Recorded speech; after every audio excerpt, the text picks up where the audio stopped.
இந்த மலேசியா முருகர் நிகழ்ச்சி எங்கே தொடங்குச்சு அப்படின்னு பார்த்தீங்கன்னா சென்னையில் சரியாக திருச்செந்தூரில் இருக்கும்போது எனக்கு அடுத்த வருஷம் எங்கே நடத்தலாம் அப்படின்றப்போ என்னோட ஆசை வந்து கோயம்புத்தூரில் நடத்தலாம் தான் ஒரு ஆசை.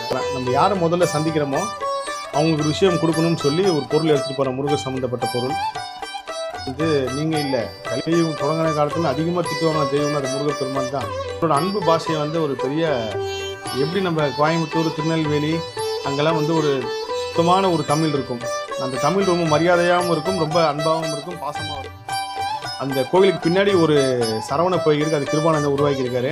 அவர் கால் தடம் பட்ட இடத்துல நம்ம வந்திருக்கோம். கண்டிப்பாக இது முருகன் நடத்திடுவாருன்னு சொல்லி அவருக்கு ஒரு கட்டத்தில் கோயிலுக்கு போனப்போ நடத்தின எல்லா விஷயம் பண்ணுறப்போ எனக்கு விசா கிடச்சிச்சின்னு சொல்கிறாரு. கரெக்டாக ஒரு 2 நாள் கழிச்சு திரும்ப கேன்சல் அப்படின்னு சொல்லி முருக பக்தர்கள் வணக்கம். நான் ஜெய்எம்எஸ்கே கோபி. இந்த காணொளி எது சம்மந்தப்பட்டதுன்னா மலேசியா முருகர் அழைக்கிற நிகழ்ச்சி. இந்த மலேசியா முருகர் நிகழ்ச்சி எங்கே தொடங்குச்சு அப்படின்னு பார்த்தீங்கன்னா சென்னையில் தொடங்குச்சு. என்னோட முருகர் ஆராய்ச்சி முருகர் பற்றி நான் பேச வந்ததுக்கப்புறம் முருக பக்தர்களை சந்திக்கிற ஒரு நிகழ்வாக ஒரு விஷயம் செய்யணும், அது வருஷத்துக்கு ஒரு தடவை நடத்தணும். அது வந்து இதுவும் முருகப்பெருமான் தியானத்தில் கொடுத்த உத்தரவு தான். அப்போ என்ன பேரில் இந்த நிகழ்ச்சி நடத்தினாரப்போ முருகர் அழைக்கின்ற பேரும் அதுவே முருகப்பெருமான் கொடுத்தது தான். சென்னையில் முதல்ல ஒரு நிகழ்ச்சி நடத்தணும், முருகர் அழைக்கிற நிகழ்ச்சின்னு சொல்லி. அப்போது ஒரு பெரிய சேனல் வந்து நம்மளோட சேர்ந்து நடத்துகிறாங்க. வெற்றிகரமாக அந்த நிகழ்ச்சி நடந்து முடிஞ்சுது. அதுக்கப்புறம் அடுத்த நிகழ்ச்சி எப்போ நடக்கும் அப்படின்னு பார்க்கும்போது 2025 ஜூலை மாதம் திருச்செந்தூரில் நடக்கிறதுக்கு முருகப்பெருமான் உத்தரவு கொடுத்தாரு. அந்த காணொலிக்கு நிறைய பேர் பார்த்துருப்பீங்க. கிட்டத்தட்ட நிறைய முருகர்கள் கலந்துக்கிட்டாங்க. முருகர் சாட்சிகள் நிறைய பேசினாங்க. நான் முக்கியமாக இந்த நிகழ்ச்சி பண்ணணுன்றதுக்கு முருகர் சாட்சிகளை பேச வைக்கணும். முருகப்பெருமானால் வாழ்க்கையை மாறியவங்க எத்தனையோ தோண்டு போன முருக பக்தர்கள் இருக்காங்க. இவங்க கொடுக்குற அந்த நம்பிக்கை பேச்சுவார்த்தை கண்டிப்பாக அவங்க வாழ்க்கையில் ஒரு பெரிய நம்பிக்கையை ஏற்படுத்தி அவர் ஒரு மிகப்பெரிய மாற்றத்தையும் ஏற்றத்தையும் கொண்டு வரும்னு சொல்லி தான் நிகழ்ச்சி பண்ணணுன்றது ஒரு பெரிய நோக்கமாகவே இருந்துச்சு. அப்போ திருச்செந்தூரில் நிறைய முருகர் சாட்சிகள் பேசினாங்க, நிறைய பேர் பார்த்துருப்பீங்க. சரியாக திருச்செந்தூரில் இருக்கும்போது எனக்கு அடுத்த வருஷம் இது எங்கே நடத்தலாம் அப்படின்றப்போ என்னோடய ஆசை வந்து கோயம்புத்தூரில் நடத்தலாம் தான் ஒரு ஆசை. கோயம்புத்தூரில் பண்ணணும் அப்படின்னு சொல்லி அதுக்கப்புறம் ஒரு சம்பவம் நடக்குது. அந்த சம்பவத்துக்கு அப்புறம் மலேசியாவில் செய்யணும்னு சொல்லி ஒரு விஷயம் வந்து வருது. அப்போ முருகப்பெருமான்கிட்ட திருச்செந்தூர்லேயே நான் உத்தரவு கேட்குறேன் எழுதி போட்டு அந்த நிகழ்ச்சி கிளம்புறதுக்கு முன்னாடி. ஏன்னா நம்ம அந்த நிகழ்ச்சியிலே சொல்லிடுவோம் முடிகிறப்போ அடுத்த வருஷம் எங்கே நடக்க போகுது அப்படின்னு சொல்லிட்டு. கரெக்டாக உத்தரவு கேட்குறேன். கோயம்புத்தூர் மலேசியா ரெண்டுமே எழுதி போகிறோம். அப்போ மலேசியான்னு சொல்லி உத்தரவு வந்துச்சு. வந்தோடனே முதல்ல நான் வந்து யாருக்கு தொடர்பு கொண்டு பேசினேன்னா நம்ம மோகன் ஐயாவுக்கு தான் பேசினேன். மலேசியாவில் நான் என்னோடய கர்ம ஆராய்ச்சியில் உணர்ந்தது என்னென்னா நம்ம வாழ்க்கையில் சின்ன வயசுலேருந்து நனவு தெரிஞ்சு ஒரு 15 வயசுலேருந்து நம்மளுக்கு யார் யார் சந்திக்கிறோம், யார் யார்கிட்ட பேசுகிறோம், யார் யார் நம்மளுக்கு நல்லது பண்ணுறா, யார் யார் ஏமாத்துறா, யார் யார் கெடுதல் செய்கிறா, இந்த எல்லா பகுத்தறிவும் எல்லா பக்குவமும் வந்து இந்த 15 வயசுலேருந்தே வந்துடும் அதிகபட்சம்.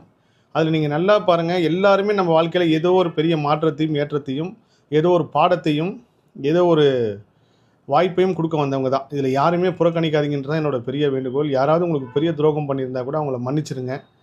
அதே போல் நல்லது பண்ணியிருந்தால் அவங்க நன்றியும் சொல்லிடுங்க. அந்த நன்றி உணர்வு மட்டும் மறந்துடாதீங்க. ஏன்னா அதில் ஒரு பெரிய விஷயம் இருக்குது. அப்போ முதல்ல நான் மலேசியா போகிறப்போ நான் ஒரு விஷயம் நினச்சிட்டு போகிறேன், நம்ம யாரை முதல்ல சந்திக்கிறோமோ அவங்களுக்கு ஒரு விஷயம் கொடுக்கணும்னு சொல்லி ஒரு பொருள் எடுத்துகிட்டு போகிறேன், முருகர் சம்மந்தப்பட்ட பொருள். அப்போ நான் கரெக்டாக 10 மலையில் இறங்கி போகிறப்போ ஒருத்தர் வராரு. நான் நிறைய காணொலியில் சொல்லியிருக்கேன், இருந்தாலும் புதுசாக கேட்குற மலேசியா முருகர் சொந்தங்களுக்காகவும் உலகம் ஃபுல்லாக இருக்கிற முருகர் சொந்தங்களுக்காகவும் சொல்கிறேன். இப்போ பச்சை கலர் சட்டை போட்டு ஒருத்தர் வராரு.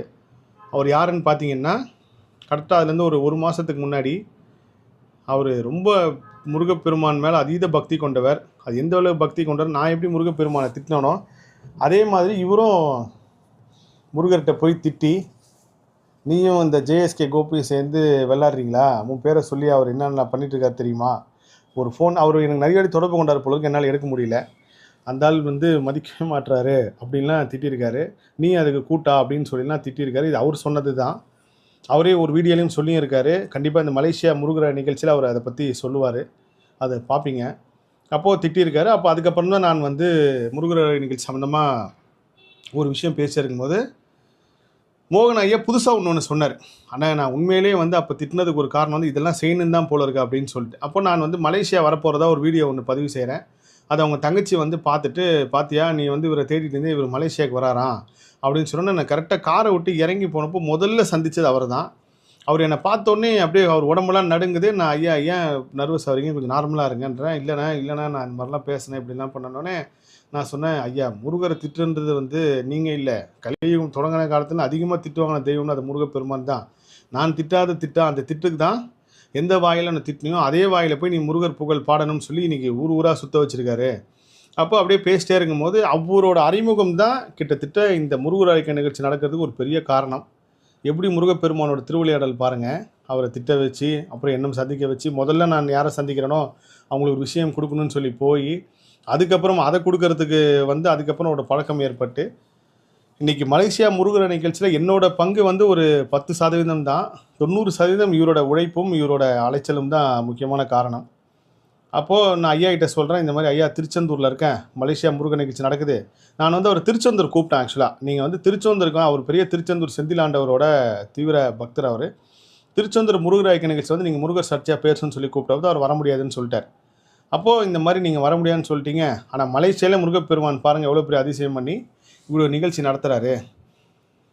மலேசியாவில் தான் நடக்கணும் உத்தரவு வந்திருக்கீங்க. நான் 2 ஊர் எழுதி போட்டேன், கோயம்புத்தூர் மலேசியா. இதில் மலேசியா தான் நடத்தணும் உத்தரவு கொடுத்துருக்காரு. நீங்கள் தாங்க எனக்கு வெளில போட்டேன். ஆனால் அந்த மலேசியா மக்களோட அன்பு பாஷையை வந்து ஒரு பெரிய எப்படி நம்ம கோயம்புத்தூர் திருநெல்வேலி அங்கெல்லாம் வந்து ஒரு சுத்தமான ஒரு தமிழ் இருக்கும். அந்த தமிழ் ரொம்ப மரியாதையாகவும் இருக்கும், ரொம்ப அன்பாகவும் இருக்கும், பாசமாகவும் இருக்கும். அதுமாதிரி மலேசியா மக்களோட பாசமான வார்த்தை வந்து அண்ணன் அண்ணன் அண்ணன்னு சொல்லி அவங்க பேசுவாங்க. பார்த்துக்கலாண்ணே, ஓகேங்கண்ணே, எதுவாக இருந்தாலும் பார்த்துக்கலாண்ணே அப்படின்னு சொல்லி அவர் சொல்கிறாரு. அதுக்கப்புறம் ஒரு கட்டத்தில் மலேசியாவில் தான் நிகழ்ச்சி நடக்க போகுதுன்னு சொல்லி முடிவாயிடுச்சு. முடிவாகி ஜனவரி மாதம் 2026 நம்ம தமிழ் அவர்களை தொடர்பு கொண்டு நான் இந்த விஷயம் சொல்கிறேன், கண்டிப்பாக செய்யலாம் அப்படின்றாங்க. அதுக்கு நடுவில் நான் வந்து அரைநாறு தேடிய பயணம் சொல்லி அந்த ஒரு குறிப்பிட்ட சேனலை வந்து நான் ட்ராவல் பண்ணி எல்லா விஷயம் பண்ணிகிட்டு இருக்கிறப்போ திரும்ப இவங்க தான் பண்ணணும்னு சொல்லி ஒரு விஷயம் பேசுகிறேன். அதுக்குள்ளே தமிழ் அவர்கள் வந்து ஏதோ ஒரு பணி சுமை காரணமாக ஒரு சில விஷயங்கள் வந்து சொல்கிறாங்க. சார் இது மாதிரி இந்த சேனலில் வந்து நடக்குமா இல்லையான்னு தெரியல அப்படின்றாங்க. எனக்கு பெரிய ஷாக்கு. என்னங்கம்மா நம்ம பண்ணுமே, இதை வந்து தொடர்ந்து இதில் தானே செஞ்சுருக்கோம் அப்படின்றப்போ யார் மேலேயும் இதில் தவறு கிடையாது. முருகர் என்ன நினச்சிருக்கோ அதான் நடக்குன்றது வந்து ஒரு பெரிய உண்மை. நான் இது சொல்லி முடிக்கிறப்போ எல்லாத்துக்குமே ஒரு காரணம் இருக்குது. நம்ம வாழ்க்கையில் வந்து தடங்கள் வர்றதுக்கு எல்லாத்துக்கும் ஒரு பெரிய காரணம் இருக்குன்றது வந்து நீங்கள் உணர்வீங்க. அப்போது அவங்க வந்து பண்ண முடியாதுன்றாங்க. அப்போ சரி பண்ண வேண்டாம்னு நான் வந்து கிட்டத்தட்ட மலேசியாவில் முருகர் ஐக்கிய நிகழ்ச்சி நடத்தணும் அப்படின்னு சொல்லி பிப்ரவரி மாதம் வந்து பல சேனல்கள் வந்து தொடர்பு கொள்கிறேன். இந்த மாதிரி இங்கே செய்யலாம். எல்லாருமே முக்கால்வாசி பேர் வந்து கட்டணம் வாங்குறத வந்து சொல்லியிருந்தாங்க. நான் வந்து அந்த கட்டணம் வாங்குறதுல வந்து எனக்கு உடன்பாடே இல்லை. நம்மளை சந்திக்க வர முருக பக்தர்களுமே தோண்டு போன முருக பக்தர்கள் தான். அவங்ககிட்ட கட்டணம் வாங்கி அந்த கர்மாவை புதுசாக நம்ம வந்து சேர்த்துடக்கூடாது. அதே சமயத்தில் எங்கேயுமே பக்தியை வந்து கமர்ஷியலாகவோ இல்லை வந்து பணம் சம்மந்தப்பட்ட ஒரு விஷயமாவோ எங்கேயுமே மாற்றக்கூடாதுன்றது வந்து நான் இந்த அரசியலில் இருந்து எல்லாத்துலேயும் இருந்து வந்ததுனால எனக்கு இந்த உணர்வு இருந்துச்சு. இதில் வந்து வாங்குறவங்கள தவறு, அப்படி செய்கிறவங்கள வந்து தப்புலாம் நான் சொல்ல மாட்டேன். அவரவர்களுக்கு என்ன விதிக்கப்பட்டதோ அதான் செய்ய முடியும் இந்த கலியுகத்தில். அப்போ எல்லாருமே இந்த கட்டணம் சம்மந்தப்பட்டு சொல்கிறாங்க. நான் வந்து வேணாம் அப்படின்னு சொல்லி நான் சொல்கிறேன். அதுக்கப்புறம் திரும்ப மோகன் ஐயா தொடர்பு கொண்டு என்னென்ன ஆச்சு, எல்லாம் சேனல்லாம் வந்துட்டாங்களான்னு கேட்குறேன். நான் சொன்னேன், இல்லைங்கய்யா யாருமே வந்து கிடைக்கல அப்படின்றப்போ, இல்லை உங்கள் சேனல்லே போட்டுடலான்னு அப்படின்றாரு. எனக்கு அதில் உடன்பாடும் கிடையாது பெருசாக. ஏன்னா வந்து நம்ம உலகம் ஃபுல்லாக இருக்கிற ஒரு மக்கள் பார்க்குற ஒரு விஷயத்த செய்கிறப்போ அது சாதாரணமாக போயிடக்கூடாது, ஒரு பெரிய சேனலில் தான் அதை செய்யணும் அப்படின்னு தான் என் மனசு ஃபுல்லாக ஓடிட்டே இருந்துச்சு. நான் வந்து என்னோடய முயற்சி எல்லாம் போட்டுட்டு ஒரு கட்டத்துக்கு மேலே சரி எப்போ நடக்குதோ அப்போதுக்கு உண்டான விஷயம் பண்ணலான்னு சொல்லி போகிறப்போ கரெக்டாக இது எல்லாம் போயிட்டே இருக்குது. அப்போது ஒரு நண்பர் சொல்கிறாரு, மலேசியாவில் நீங்கள் நிகழ்ச்சி நடத்துறது தான் வந்து சாதாரண விஷயம் கிடையாது.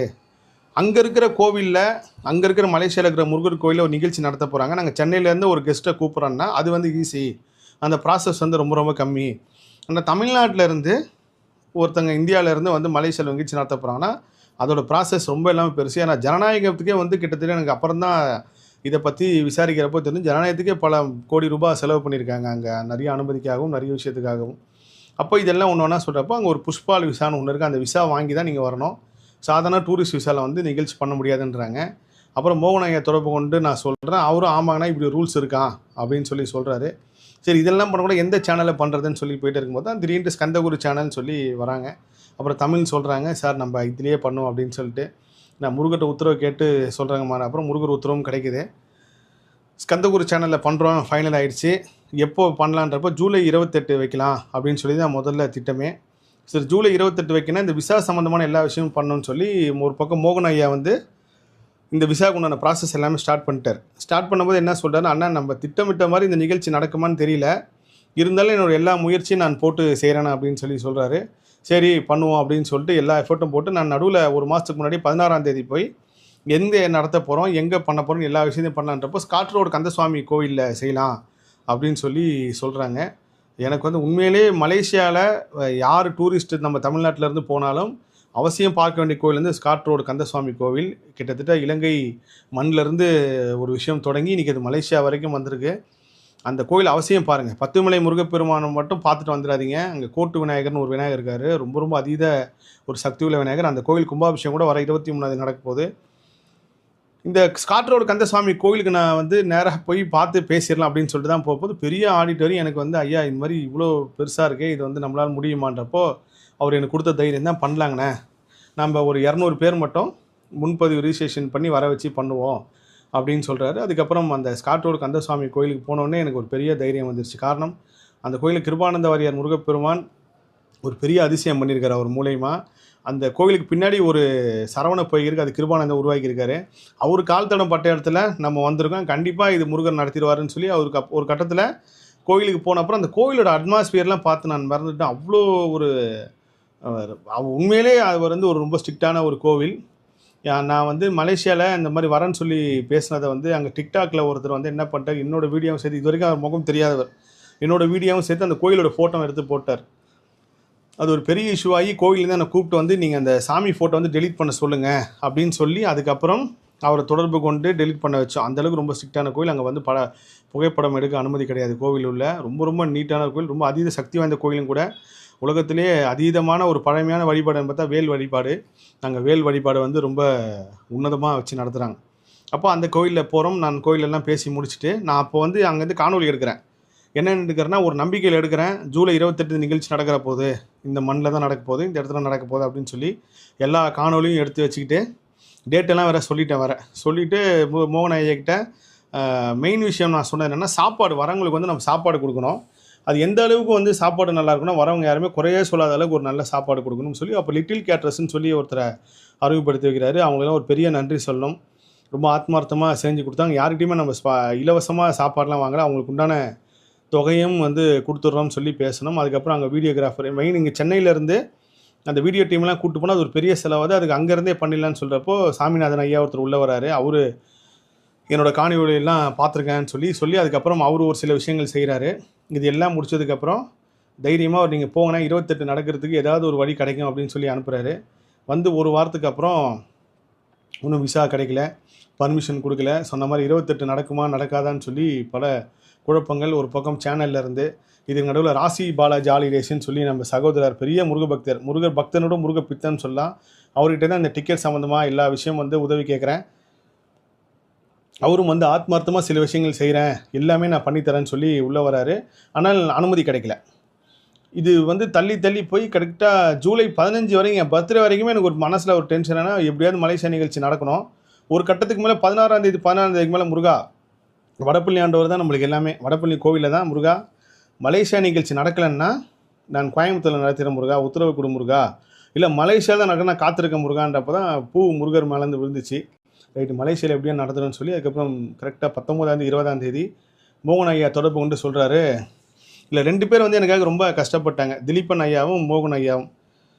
ஆனால் விசா வந்து கொடுக்க மாட்டேன்னு சொல்லிட்டாங்கண்ணே, ஜூலை 28 வந்து அனுமதி கிடையாதா, நீங்கள் அறிவிச்சிருங்க நிகழ்ச்சி வந்து இந்த டேட்டில் நடக்கலைன்னு சொல்லி சொன்னோடனே எனக்கு ரொம்ப கஷ்டமாயிடுச்சு. நான் மோகன் ஐயாக்கிட்ட சொன்னேன், இந்த நிகழ்ச்சி நடந்து முடிக்கிறதுக்குள்ளே ஒன்று நம்ம சண்டை போட்டு பிரிஞ்சிடுவோம், இல்லை நீங்கள் என் மேலே கோவப்பட்டு பிரிஞ்சிடுவீங்க, இல்லை நான் உங்களை கோவப்பட்டு ஏதாவது பேசிடுவேன், அந்த மாதிரி ஏன்னா நடந்தால் கொஞ்சம் பொறுத்து போங்க அப்படின்னாரு. ஏன்னு கேட்குறப்ப நான் சொல்ல, இந்த கர்மவினை நம்ம இத்தனை பேரோட 200 பேர் வராங்கன்றப்ப ஒரு 10 பேரை நம்ம ஏதாவது ஒரு வகையில் நம்ம அவங்க கர்மா மாறதுக்கு ஒரு காரணமாக இருக்கணும். அந்த இயற்கை வந்து அவ்வளோ சீக்கிரத்தில் விடாது. நம்ம இந்த கலியுகத்தில் பக்தியை பரப்புன்றது வந்து சாதாரண விஷயம் கிடையாது. அதுவும் கடல் தாண்டி ஒரு கண்டம் தாண்டி பக்தி சார்ந்த ஒரு விஷயத்தை கொண்டு போகிறோம். திருப்புகழ் கண்டெடுத்த வாத்த சுப்பிரமணிய பிள்ளை அவர்களோட வாழ்க்கை ஹிஸ்ட்ரி கேட்டதுக்கு அப்புறம் தான் அவருக்கே அவ்வளோ பெரிய சோதனை வந்திருக்கு. அப்போ நம்மளாம் சாதாரண ஒரு சிறு துரும்பு தான். இந்த மாதிரி எல்லா விஷயமும் நடக்குங்க, தைரியமாக இருங்கன்ற. அதுக்கப்புறம் இன்னொன்று சொல்கிறேன், நீங்கள் எல்லாருமே இந்த நிகழ்ச்சி முடிகிற வரைக்கும் ரொம்ப கவனமாக இருங்க ஐயா. அது ஏதோ ஒரு வகையில் தடங்களை ஏற்படுத்தி இதெல்லாம் நம்ம செய்யணுமா, இது நம்மளுக்கு தேவையான ஒரு எண்ணத்தை உருவாக்கும் அப்படின்னு சொல்கிறேன். அதுக்கப்புறம் திலீபன் ஐயாவும் வராரு. இதுக்கு நடுவில் ஒரு முருகர் பக்தர், ஒரு முருகர் அடியார் வந்து நாங்கள் அந்த விசா வாங்கி தரோன்னு சொல்லி உள்ளே வராங்க. அப்போயும் மோகன் ஐயாட்ட சொல்கிறேன், இவங்க பண்ணித்தராங்க அப்படின்றப்போ அவர் அதுக்கு கூட முயற்சி எடுத்து போகும்போது கரெக்டாக மலேசியா விசா ஆஃபீஸ் வந்து ஃபோன் பண்ணி அவர் கூப்பிட்றாங்க. அவர் போகிறப்போ ஒரு கார் ஆக்சிடென்ட்டு. நான் வந்து அவர்கிட்டயும் நான் சொல்கிறேன், இந்த மாதிரி எதனா ஒன்று நடக்குங்க, கொஞ்சம் கவனமாக இருக்கணும்னு. அவர் எனக்கு அந்த ரத்தத்தோட ஃபோட்டோ அனுப்பிச்சோடனே, ரைட்டு கரெக்டாக இயற்கை வந்து வேலை செய்யுது, இவ்வளோ சோதனைகள் தாண்டி நிச்சயமாக முருகப்பெருமான் நடத்துவார் அப்படின்னு சொல்லிட்டு மோகனாய்கிட்ட சொல்கிறேன். திரும்பவும் அவர் முயற்சி பண்ணிட்டே இருக்காரு. முயற்சி பண்ணி ஜூலை 28 நடக்காதுன்னு தெளிவாக சொல்லிட்டாங்க. சரி, அடுத்தது எப்போ நடக்கலான்றப்போ ஆகஸ்ட் மாதம் நடத்தலாம் அப்படின்றாங்க. அப்புறம் ஆகஸ்ட் மாதம் அவங்க 2 டேட் சொன்னாங்க. என்னால் அந்த டேட் பண்ண முடியாதுங்க, ஆகஸ்ட் 25 தான் சரியான தேதி, அந்த டேட்டில் கேளுங்க அப்படின்னு சொல்லி நான் சொல்கிறேன். அவரும் சரி ஓகே அந்த தேதியில் வரேன்டார். இதுக்கு நடுவில் வந்து ஜூலை மாதம் நிகழ்ச்சி நடக்க போகுதுன்னு சொல்லி நான் முன்னாடி மலேசியாவுக்கு ஏற்பாடு செய்ய போயிருந்தேன். அப்போது நான் கரெக்டாக மலேசியா ரீச் ஆனதுக்கப்புறம் சொல்லிட்டாரு. ஏன்னா அவர் நான் வர வரைக்கும் சொல்ல ஏதாவது மனசு கஷ்டப்பட போகிறான்னு சொல்லி வந்ததுக்கப்புறம் தான் சொன்னார், அண்ணா இந்த மாதிரி இங்கே 28 நிகழ்ச்சி நடக்கிறதுக்கு வாய்ப்பு குறைவு அப்படின்றாரு. அப்போது 10 மலைக்கு நான் போகிறேன். நம்ம மலேசியா நடராஜ் ஐயா டத்தோ அவர்களோட மகன் சிவகுமார் ஐயா பார்க்குறதுக்கு போகிறேன். அரங்கினார் சம்மந்தமான ஒரு விஷயமும் அவர் வந்து மரியாதை நிமித்தமாக பார்க்க போகிறப்போ 10 மலை கோவிலுக்கு போயிட்டு தான் போகணுன்னு அவர் சொல்கிறாரு. நான் வந்து 10 மலை படி கீழே நின்று, முருகா 28ஆம் தேதி நிகழ்ச்சி நடக்கலை, எப்போ இந்த மண்ணில் நிகழ்ச்சி நடக்குதோ அப்போ நான் உன்னை மேலே ஏறி பார்க்க வரேன் முருகா, அது வரைக்கும் நான் படி ஏறி வரல, இங்கேருந்தே உன்னை கும்பிட்டு போகிறேன் முருகன்னு சொல்லி நான் மனசில் யாருக்குமே இதை சொல்ல, மோகனாய்கிட்ட சொல்ல. எனக்கு சொல்கிறப்ப கூட கண் கலங்குது. நான் வந்து இல்லைங்க, நான் அவர் மோகனாயா வாங்க மேலே போகலான்றாரு. நான் சொன்னேன் இல்லைங்க வரல, நான் வந்து கீழே முருகரை பார்த்துட்றேன், அப்புறம் போவோம், இப்போ நேரம் வந்து குறைவுன்னு. நான் குரங்கு கடிச்சதுனால ஏற மாட்டேன்னு நினச்சிட்டார் போல இருக்கு. இல்லை நான் சொன்னேன் இல்லைங்க, ஒரு காரணம் இருக்குது, நம்ம திரும்ப வருவோன்னு சொல்லி அங்கேருந்து கிளம்பி வந்துட்டு அதுக்கப்புறம் டத்தோ சிவகுமார் ஐயாவை பார்த்து அவர் நம்ம போன வருஷம் நடந்த நிகழ்ச்சி பற்றிலாம் பேசினார். பெரிய ஆச்சரியமாக இருந்துச்சு. அவர் இவ்வளோ தூரம் பார்த்துருக்காருன்றப்போ மலேசியா மண்ணோட பெருமைகளையும் எடுத்து சொன்னார். அப்போ நான் அரங்கனார் பெருமான் சிலை வைக்கணும்னு ஒரு கோரிக்கை வைக்கிறப்போ அவர் ஒரு விஷயம் சொன்னார், ஒரு வேல் நிகழ்ச்சி உலகம் ஃபுல்லாக இருக்கிற எல்லா முருக பக்தரும் ஒன்றிணைக்க மாதிரி பண்ணுறேன்ட்டு. அவ்வளோ சந்தோஷமாக இருந்துச்சு. கலியுகத்தில் முருகர் யுகத்தில் இப்படி ஒரு விஷயம் வந்து முருகப்பெருமான் இவரை தேர்ந்தெடுத்து செய்ய வச்சுருக்கார். இப்படியே போயிட்டே இருக்கும்போது அதுக்கப்புறம் சென்னை வந்துடுறேன். அதுக்கப்புறம் ஆகஸ்ட் மாதம் 25 நடக்கணும் எல்லா விஷயம் பண்ணுறப்போ எனக்கு விசா கிடச்சிச்சின்னு சொல்கிறாரு. கரெக்டாக ஒரு 2 நாள் கழித்து திரும்ப கேன்சல் அப்படின்னு சொல்லிட்டார். ஒரு கட்டத்துக்கு மேலே நீங்கள் அலையாதீங்க, விட்டுருங்க, யார் யாருக்கெல்லாம் நம்ம அட்வான்ஸ் கொடுத்தோமோ மண்டபத்துக்கெல்லாமே பணம் கட்டியாச்சு, அது எல்லாத்தையுமே நீங்கள் ரத்து பண்ணிடுங்கன்றப்போ எனக்கு மோகன் ஐயா தைரியம் சொன்னார். அது வந்து ஒரு பெரிய முருகர் தான் அவர் மூலயமா பேசினார்னு நான் உணர்றேன். ஆனால் முருகன் இருக்கார் நம்புறீங்களே, நான் அப்புறம் எப்படின்னா நீங்கள் ரத்து பண்ண சொல்லுவீங்கண்ணே, ரத்து பண்ணாமல் நடக்கும் நான் நிகழ்ச்சி அப்படின்றாரு. அப்புறம் ஒரு புஷ்பால் அந்த விசா கமிட்டிலேருந்து அவர் கூப்பிட்டு பேசும்போது சொல்கிறாங்க, இவர் ஜேஎஸ்கே கோப்பிலாம் யாரும் தெரியாது, இதுக்கெலாம் அனுமதி கொடுக்க முடியாது அப்படின்னு சொல்லி முடிச்சுட்டாங்க. அதுக்கப்புறம் ஒரு திரும்ப போயிட்டு ஃபைட் பண்ணுறாரு. அப்போ என்ன சொல்லிட்டாங்கன்னா, ரிவைசிங் கமிட்டி மாதிரி ஒரு கமிட்டி போடுறாங்க, அந்த கமிட்டியில் மட்டும் நீங்கள் ஓகே அவங்க சொல்லிட்டாங்கன்னா நாங்கள் வந்து உங்களுக்கு விசா கொடுத்துறோம், நிகழ்ச்சி நடக்குது அனுமதி கொடுத்துறோன்றாங்க. அப்போ காலையில் போகிறதுக்கு முன்னாடி என்கிட்ட சொல்லிட்டு போகிறாரு. நான் சொன்னேன், ஏதாவது முருகர் அற்புதம் பண்ணுவாருன்னு நம்பி போங்க, ரொம்ப மெனக்கிடாதீங்க, ரொம்ப ஸ்ட்ரெஸ் எடுத்துக்காதீங்க, ஃப்ரீயாக விடுங்க அப்படின்றேன். இவரும் போனார். போயிட்டு வந்துட்டு எனக்கு வந்து ஒரு பெரிய அற்புதமான ஒரு ஆச்சரியமான விஷயம் சொன்னார். அண்ணா இந்த மாதிரி 5 பேர் இருந்தாங்கண்ணே, அந்த ஃபோட்டோவை எனக்கு அனுப்புகிறார் அங்கேருந்து. அந்த 5 பேரில் ஒருத்தர் வந்து உங்கள் வீடியோ பார்க்குறவரா, அவர் போனோன்னே சொல்லிட்டாரு, இவர் இப்போ தெரியுமே இவர் முருகர் பற்றி பேசுகிறவர், எந்த அரசியலும் பேசாதவர், யாரையும் தப்பாக பேசாதவர், எந்த மதத்தை பற்றியும் தப்பாக பேசாதவர், இவர் நம்ம நாட்டுக்கு வர்றது நம்மளுக்கு நல்ல விஷயம், பெருமையான விஷயம் தான், அனுமதி கொடுக்கலான்னு சொல்லி சொல்கிறாரு. அதுக்கப்புறம் அவர் என்கிட்ட இந்த விஷயத்த சொன்ன உடனே, விசா கிடச்சேன்னு சொன்னோன்னே, அந்த அவர் பேர் என்னன்னு சொல்லி கேளுங்கன்னா பாலா அப்படின்னு சொன்னார். அப்புறம் நான் திரும்ப தொடர்பு கொண்டு இல்லைங்கன்னா நீங்கள் அவர் முழு பேர் கேளுங்க அப்படிங்கிற ஒரு பாலமுருகன் அப்படின்னாரு. அது வந்து ஒரு பெரிய ஆச்சரியமாக இருந்துச்சு. முருகப்பெருமான் ஒரு விஷயத்தை வெளிப்படுத்தணும்னா அது எவ்வளோ பெரிய சோதனை கொடுத்து திரும்ப அவரே அதை சரியும் பண்ணுறாருன்னு இந்த சம்பவம் வந்து ஒரு பெரிய உதாரணம்.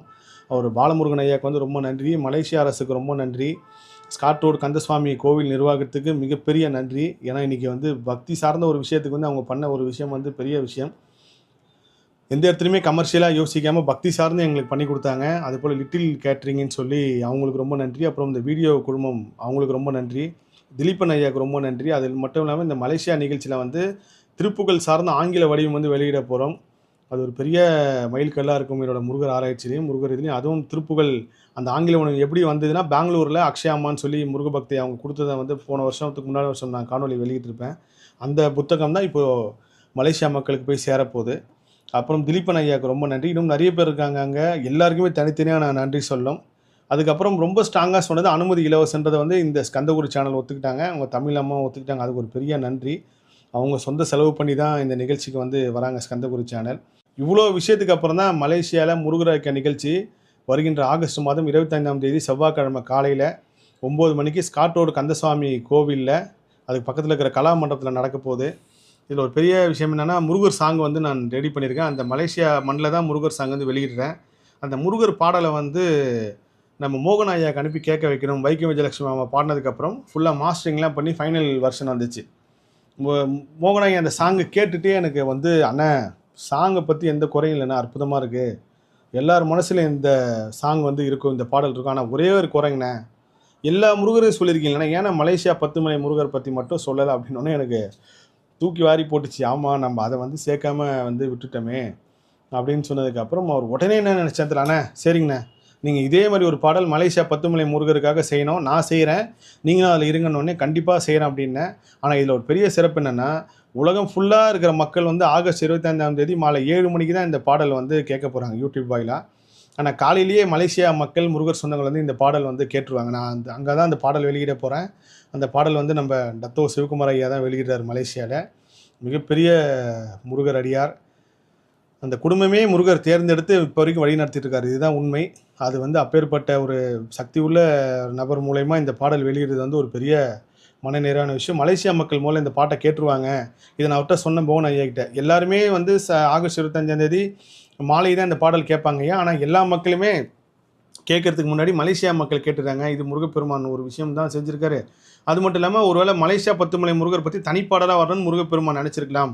அதே போல் கண்டிப்பாக விரைவில் அந்த தனிப்பாடல் உருவாக்கும்னு சொல்லி நான் சொன்னேன். அது உண்மையிலே ஒரு பெரிய ஆச்சரியம்தான்.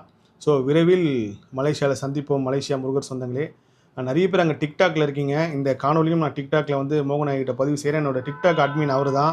நிறைய பேர் வந்து நிறைய நேரத்தில் மெசேஜ் அனுப்பிச்சு இப்போ நிறைய விஷயங்கள் நம்பர் கேட்குறீங்கன்னு சொன்னார். ஸோ இவங்க எல்லாருமே ஒவ்வொரு தடவையும் சந்திக்க முடியாமல் போயிடுச்சு. இந்த கடந்த ஒரு 3 தடவை பயணம் நான் வந்திருக்கேன். இந்த தடவை மலேசியாவில் முருகராய்க்கு நிகழ்ச்சி நடந்து முடிஞ்சதுக்கப்புறம் ஒரு 2 நாள் நான் மலேசியாவில் இருக்கேன். அப்போ கண்டிப்பாக எல்லா பக்தர்களையுமே தனித்தனியாக நான் சந்திக்கிறேன். ஏன்னா எல்லாரோட வேண்டுகோளும் அதுதான். நிச்சயமாக சந்தித்து என்னோட கர்ம ஆராய்ச்சியில் முருகர் ஆராய்ச்சி நான் கண்டு உணர்ந்த விஷயங்கள் மூலிமா நான் வாழ்க்கையை மாற்றலாம் முடியாது. ஏதோ ஒரு வகையில் ஒரு வழிகாட்டுற ஒரு விஷயமா நான் சொல்ல முடியும். கண்டிப்பாக அது எல்லாமே அனுமதி இலவசம் தான். எந்த இடத்துலையுமே கட்டணம் சார்ந்தோ இல்லை எந்த இடத்துலையுமே அதுக்குண்டான பணம் டோக்கன் அந்த மாதிரி எதுவுமே கிடையாது. முழுக்க அனுமதி இலவசம் தான். ஸோ என்னோடய ஷெட்யூல் எல்லாமே மோகன் ஐயா தான் பார்த்துக்கிறாரு. வாட்ஸ்அப் சேனலில் மோகன் ஐயா நம்பரை நான் பதிவு செய்கிறேன். மலேசியா முருகர் சொந்தங்கள் அவரை தொடர்பு கொண்டு பேசுங்க. எல்லா புகழும் முருகனுக்கே. நான் சொல்ல வேண்டிய எல்லா விஷயத்தையும் சொல்லிட்டேன். நன்றி. விரைவில் மலேசியா முருகராய்க்கு நிகழ்ச்சி. நன்றி.